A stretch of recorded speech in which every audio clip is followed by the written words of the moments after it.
Hi children, all are safe and sound, staying indoors. Yes, do not go outside the house unnecessarily children, okay, and spend time in your studies. God bless you all. Students, you are welcome to a civics class. In the previous session, you heard about the background to emergency, which witnessed the tension between Indira Gandhi and judiciary, and also how opposition charged the government. पीछे session में आपने आपातकाल के पृष्ठभूमि के संदर्भ में विषयों को सुना, जिसमें इंदिरा गांधी और न्यायपालिका के बीच के संघर्ष का विषय था किस प्रकार विपक्षी पार्टियों ने सरकार पर आरोप लगाए। इसके साथ ही साथ आर्थिक संकट आया और उस समय भारत की स्थिति, आर्थिक स्थिति 1971 से 74 के बीच बड़ी ही परेशानी की थी। आर्थिक व्यवस्था जर्जर थी। ऐसे समय में सरकार को उन सभी चुनौतियों का सामना कर पाना बड़ा कठिन हो गया। आंदोलन तेजी से हो रहे थे, आंदोलन में गतिशीलता थी और विपक्षी भी सरकार के विरुद्ध जो एजिटेशन हो रहे थे उसमें लोगों का साथ दे रहे थे। And you heard about the economic crisis which was prevailing in a country between 1971 to 1974, in which government faced a tough time as economic crisis was at the peak and the government was criticized in different fields, or you can say opposition against the government was done on different levels. So with this, we'll start our today's topic. Topic number 3, Gujarat and Bihar movements. Topic number 3, our today's topic. Topic number 3, Gujarat and Bihar movements.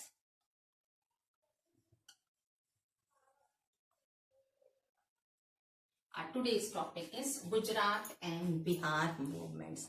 Gujarat और बिहार में आंदोलन. As you heard in the previous sessions that opposition supported the protest which was raised by the public, or either it was raised by the students. So in the same context, you will be reading about Gujarat and Bihar, where Congress was as a government. So students, they started protesting, and the protest which was supported by the opposition showed its impact on national politics. अब हमारा विषय है गुजरात और बिहार में होने वाले आंदोलन के विषय में, जिसके बारे में आपने पहले सुना है कि छात्रों के द्वारा जो आंदोलन किया जा रहा था उसमें विपक्षी पार्टियों ने पूर्ण रूप से सरकार के विरुद्ध समर्थन दिया। इसी परिप्रेक्ष्य में गुजरात और बिहार में जो छात्रों के द्वारा आंदोलन किया गया, विपक्षी पार्टीज ने, विपक्षी दलों ने उसमें अपना पूर्ण समर्थन ही नहीं दिया बल्कि आंदोलन को और भी गतिशील बनाया, जो राष्ट्रीय स्तर की राजनीति को प्रभावित करने लगा। So with this we'll first discuss about, you will hear about the matter which had taken place in Gujarat. तो इस परिप्रेक्ष्य में पहले गुजरात के विषय में आप सुनेंगे। Children in January 1974, the students agitated against the rising prices of necessary commodities and corruption which was seen on the higher post. People who were working on the higher post, they were involved in corruption. 1974 में छात्रों ने बाजार में वस्तुओं की कीमतें, वे वस्तुएं जो आवश्यक थी उनकी बढ़ती हुई कीमतें और उच्च पद पर आसीन अफसरों के द्वारा जो अपने अधिकार का दुरुपयोग किया जा रहा था, उस दुरुपयोग के विरुद्ध, वस्तुओं की बढ़ी हुई कीमत के विरुद्ध आंदोलन छेड़ दिया। And the protest was joined by major opposition parties which led to president rule in Gujarat. और ये आंदोलन जो विपक्षी दलों के द्वारा, जैसे आपको मैंने अभी बताया, कि और भी गतिशील बना दिया गया। इस प्रकार से आंदोलन बढ़ गया कि गुजरात में राष्ट्रपति शासन लागू हो गया। इतना ही नहीं, not only this, but the opposition demand for the fresh election in the state. केवल राष्ट्रपति शासन लगने से ही विपक्ष संतुष्ट नहीं हुआ, उसने पुनः चुनाव कराने की मांग की। इसी परिप्रेक्ष्य में Morarji Desai, who was the leader of Congress Women Syndicate, and he was the rival of Indira Gandhi, he announced that he will go on indefinite fast till the fresh election is conducted.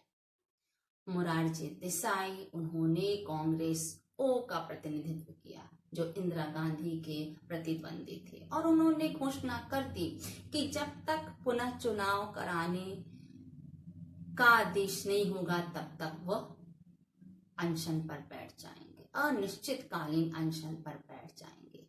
ऐसी स्थिति में जून 1975 में 1975 election had taken place in Gujarat and in that Congress was defeated. ऐसी स्थिति में जब आंदोलन की गतिविधियों पर काबू पाना सरकार के लिए संभव नहीं हुआ, राष्ट्रपति शासन लगने के बाद भी विपक्ष अपने मांग पर अड़ा रहा, तो 1975 में पुनः बिहार में चुनाव कराए गए जिसमें कांग्रेस को शिकस्त मिली।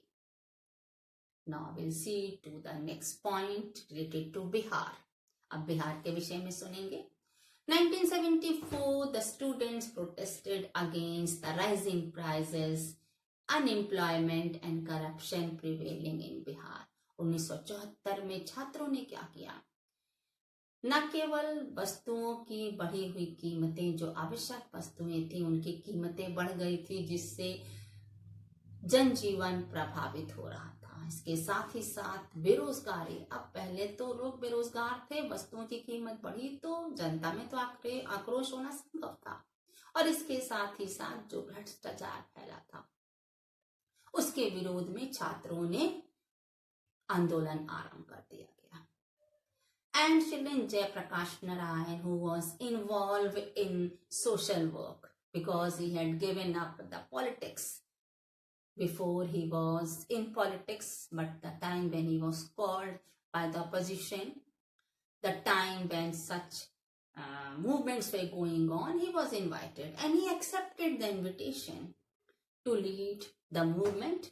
But he said that the movement should run on the path of non-violence, but it should not be limited in Bihar, it should be expanded. उनका कहना था कि वह लीड करेंगे उस मूवमेंट को, आंदोलन का प्रतिनिधित्व करेंगे, लेकिन वह अहिंसक रूप में किया जाएगा, और यह आंदोलन केवल बिहार में सीमित नहीं रहना चाहिए, इसका और भी विस्तार किया जाना चाहिए। So in this way the students movement assumed a political chance.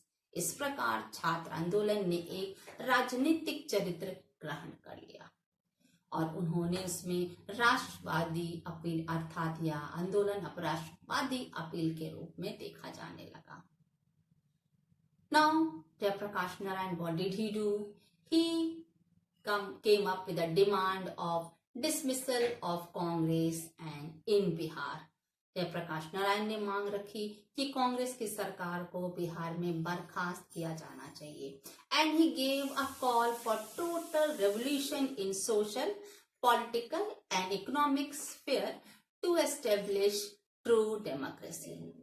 न केवल कांग्रेस को बर्खास्त करने की मांग उन्होंने की, बल्कि उनका कहना था कि यह आंदोलन सामाजिक, राजनीतिक और आर्थिक सभी क्षेत्रों में होगा, जिससे वास्तविक रूप में लोकतंत्र कायम किया जा सके। So, with this, what else he did? He wanted the movement to spread on national level. वह इस आंदोलन को, जैसा कि आपको अभी तुरंत बताया गया, वह उस आंदोलन को बिहार तक सीमित नहीं रखना चाहते थे। उस आंदोलन को वह देश के विभिन्न भागों में विस्तृत करना चाहते थे। आंदोलन देश के प्रत्येक भाग में सरकार के विरुद्ध वह फैलाना चाहते थे। So what happened? After some time, the employees of railways they too gave a call for nationwide. इसके बाद रेल कर्मियों ने भी जयप्रकाश नारायण के इस आंदोलन में अपना समर्थन दे दिया। जब रेल कर्मियों ने समर्थन दिया तो इससे अर्थव्यवस्था और भी चरमर आ गई, अर्थात वस्तुओं का आना जाना, लाना, पहुंचाना सब बंद हो गया। लोगों को एक स्थान से आना जाना बंद हो गया। सरकार को जो आय मिल रही थी उस पर आघात पहुंचा। तो this led to a serious matter which was to be solved by the government. And in 1975, what did Jayaprakash did? He led a people's march to parliament, which was supported by many of the parties who were non-Congress opposition, even Bharatiya Janasangh, Congress O, Bharatiya Lok Dal, Socialist Party and many other parties supported Jayaprakash Narayan for this deed. Jayaprakash Narayan ने जनता का एक मार्च संसद भवन तक निकाला, जिसमें उसे गैर कांग्रेस की जो विपक्षी पार्टियां थी, भारतीय जनसंघ, कांग्रेस ओ, भारतीय लोक दल, सोशलिस्ट पार्टी, इस प्रकार कई विपक्षी दलों का जयप्रकाश को समर्थन मिला। And then it is said that opposition thought that Jayaprakash Narayan can be an alternative of Indira Gandhi. Jayaprakash के इस प्रकार गतिशीलता जो उन्होंने आंदोलन को और उग्र रूप दे दिया उसमें दिखाई, तो इससे जो विपक्षी थे उनको कहा कि इंदिरा गांधी नहीं अगर तो जयप्रकाश नारायण देश की बागडोर संभाल सकते हैं। But of course children, criticism was done about Jayaprakash Narayan also. The way the movement had taken place. देश की अर्थव्यवस्था उस समय बड़ी ही जर्जर थी। There was economic crisis और ऐसी स्थिति में इस प्रकार से आंदोलन करना, सरकार का विरोध करना, अर्थव्यवस्था को हानि पहुंचाना, इसके लिए भी जयप्रकाश की आंदोलन करने की नीति की आलोचना की गई। And then it is said that both the agitation which was done in Gujarat and Bihar was anti-Congress, it was not against the state government. अर्थात इतनी सारी गतिविधियों के बाद भी सरकार त्याग पत्र देने को तैयार नहीं हुई, बल्कि ये माना गया कि जो ये आंदोलन हो रहा है वह सरकार के विरुद्ध नहीं है, राज्य सरकार के विरुद्ध नहीं है, बल्कि यह इंदिरा गांधी के विरुद्ध है। Even Indira Gandhi also assessed that the movement was motivated by personal opposition. Indira Gandhi ने भी एसेस किया कि जो भी आंदोलन है वह व्यक्तिगत विरोध से प्रेरित था। जनता को सरकार की गतिविधियों से कम शिकायत थी, बल्कि उन्हें व्यक्तिगत रूप में इंदिरा गांधी से शिकायत थी। इंदिरा गांधी का वे विरोध कर रहे थे। Clear? Now will see two point number 4, conflict with judiciary. Point number 4,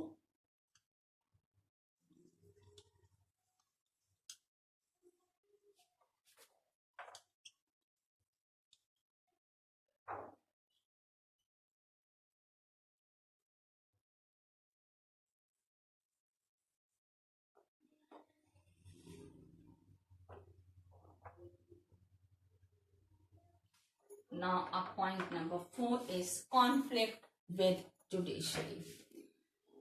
न्यायपालिका के साथ संघर्ष। Children, you have heard that in the previous session there was conflict between the executive and judiciary. आपने पीछे सेशन में सुना था कि कार्यपालिका और न्यायपालिका के विरुद्ध संघर्ष था। आपने कल के सेशन में सुना। And thus the constitutional issues emerged in such situation. ऐसी परिस्थिति में संवैधानिक संकट देखा गया। संविधान के परिप्रेक्ष्य में कई प्रश्न चिन्ह लगाए गए। The first was that can the parliament abridge fundamental rights? क्या संसद को अधिकार है कि वह मौलिक अधिकारों में का हनन कर सकती है, उसमें कमी कर सकती है? The Supreme Court totally denied. It said that Parliament has no such right to abridge the fundamental rights. The second matter was, can the Parliament curtail the right to property by making amendment? क्या संसद को अधिकार है कि वह केवल amendment करके जो अधिकार लोगों को, मौलिक अधिकार जो दिए गए हैं, क्या वह उसमें काट छाट कर सकती है? संपत्ति के अधिकार में क्या सरकार काट छाट कर सकती है? सुप्रीम कोर्ट का कहना था ऐसे कोई भी अमेंडमेंट नहीं किए जा सकते, ऐसे कोई भी संशोधन नहीं किए जा सकते जिसमें मौलिक अधिकारों का हनन हो। And the third matter was that the parliament amended the constitution that it can abridge fundamental rights to give effect to directive principles.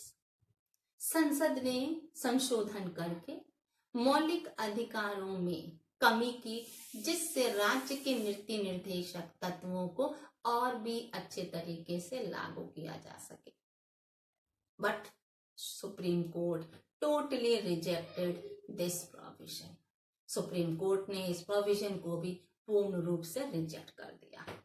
So with these three questions, it happened that this led crisis between the relation of executive and judiciary. ऐसे परिस्थिति में कार्यपालिका और न्यायपालिका के बीच स्थिति बड़ी ही विवादास्पद हो गई, विवाद की स्थिति हो गई। And then what happened, children? This crisis culminated with a case when it was said the basic feature of constitution can't be amended by parliament. और यह उस समय क्लियर हुआ जब केशवानंद भारती का केस के परिप्रेक्ष्य में यह स्पष्ट किया गया कि पार्लियामेंट को ऐसा कोई भी अधिकार नहीं है कि वह संवैधानिक ढांचे के संदर्भ में संशोधन के द्वारा कोई परिवर्तन करे। ऐसा अधिकार संसद को नहीं दिया गया। आई रिपीट, संसद को ऐसा अधिकार नहीं दिया गया कि वह संवैधानिक ढांचे के संदर्भ में कोई भी संशोधन करे। Clear? So what happened children? Two more tensions came. ऐसे परिस्थिति में दो और भी केसेस आए जहां एग्जीक्यूटिव और जुडिशरी के बीच विवाद की स्थिति थी। It happened that after the decision of Keshwanand Bharti's case, there was a vacancy of the Chief Justice in the Supreme Court. Keshavananda Bharti के केस के बाद सुप्रीम कोर्ट में चीफ जस्टिस की जगह खाली हो गई, पोस्ट खाली हो गई। And it was in system that for the post of chief justice the most senior जज of the Supreme Court is to be chosen or appointed as chief justice. यही परिपाटी शुरू से चली आ रही थी कि जब चीफ जस्टिस का पद खाली हो तो उस सर्वोच्च न्यायालय में जो सबसे सीनियर या वरिष्ठ जज के पद पर काम करने वाला न्यायाधीश है वही चीफ जस्टिस के पद पर नियुक्त किया जाएगा। But it happened that in 1973 A.N. Ray, he was appointed as the Chief Justice, and at that time there were 3 other senior most judges. They were kept aside. और ये मामला सामने आया कि 1973 में A.N. Ray को चीफ जस्टिस के पद पर नियुक्त कर दिया गया, जबकि उसी समय उनसे वरिष्ठ 3 और जज सुप्रीम कोर्ट के थे। कायदे से उन्हें यह अधिकार, उनमें से सबसे वरिष्ठ जज को यह अधिकार दिया जाना चाहिए था। So this matter was taken as political controversy. इस विषय को पूर्ण रूप से आप कह सकते हैं राजनीतिक विवादास्पद स्थिति के रूप में देखा गया, अर्थात ये राजनीतिक विवाद का पूर्ण रूप से विषय माना गया, क्योंकि ऐसी स्थिति में कहीं ना कहीं संसद संविधान के मूल्यों का, संविधान के द्वारा बनाए हुए निर्णयों का, लिए गए निर्णयों का, दिए गए इंस्ट्रक्शंस का कहीं ना कहीं अवहेलना कर रही थी। सो दस the interpretation of constitution and political ideology got mingled. इस प्रकार देखा गया कि जो संविधान की व्याख्या है और जो राजनीतिक विषय हैं उनमें कहीं ना कहीं आपस में तालमेल नहीं हो रहा है। अपने मन के या अपने व्यक्तिगत निर्णय से कोई भी अपॉइंटमेंट कर दिया जा रहा है। But the court, the judiciary showed its climax when the confrontation was at the peak. यह उस समय देखा गया जब हाई कोर्ट ने डिक्लेयर किया कि इंदिरा गांधी का जो इलेक्शन हुआ लोकसभा में वह पूर्ण रूप से इनवैलिड है। So it was at the peak when high court declared that Indira Gandhi, who was elected as an MP, that election is invalid. Now we'll see to point number 5. As you heard that the High Court declared that Indira Gandhi election which was won by her on the Lok Sabha seat was invalid. With this, we come to the 5th point, declaration of emergency.